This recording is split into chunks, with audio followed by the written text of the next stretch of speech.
দেখে নিন, সাইজগুলো দেখতেই পাচ্ছেন। একদম 10 টাকা পিসের যে রসগোল্লাগুলো হয় একদম পারফেক্ট সাইজ এসছে। আরো একটু ফুটলে সাইজগুলো একটু দেখতেই পাচ্ছেন পড়ছে। যাদের অনেক বড় দোকান, অনেক কর্মচারী লাগে, তাদের জন্য দেখুন। এবার যেগুলো হবে সেগুলো হচ্ছে ল্যাংচা। এরপরে যেগুলো দেখাবো দেখতে থাকুন। ল্যাংচার যে শেপগুলো সেগুলো আসবে পরবর্তী টাইমে।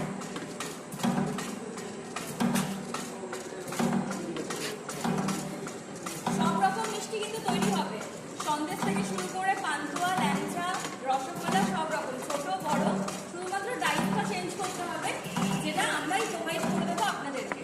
তো আপনারা বুঝতেই পারছেন, যারা বেকার আছে, বিজনেস শুরু করবেন ভাবছেন, কিংবা যাদের অলরেডি মিষ্টির দোকান আছে, কর্মচারীর অভাবে মিষ্টি তৈরি করতে প্রবলেম হয়, প্রত্যেকের জন্য কিন্তু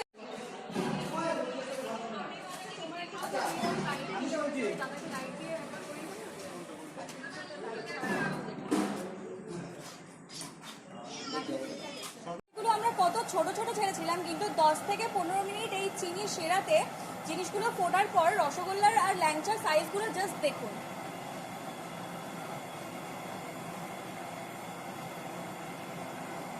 দেখে নিন,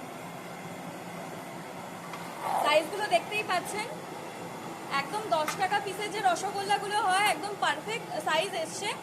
আরো একটু ফুটলে আরো সাইজগুলো বড় হবে। এবং এখানে কিন্তু আরো যে ডাইসগুলো আছে, ডাইসগুলো আপনাদেরকে কিন্তু ফ্রি অফ কস্টে দিয়ে দেওয়া হবে। 10 টাকার 20 টাকার পিসের আছে, ল্যাংচার আছে, সন্দেশের আছে, বিভিন্ন রকম তো ডাইস আছে। এগুলো মেশিনের সাথে একদম ফ্রিতে আপনারা পেয়ে যাবেন। দেখুন, প্রত্যেকটা সাইজ কিন্তু একই রকম হয়ে এসেছে। আমাদের মিষ্টি মানে অলরেডি তৈরির দিকে অলমোস্ট হয়ে এসেছে।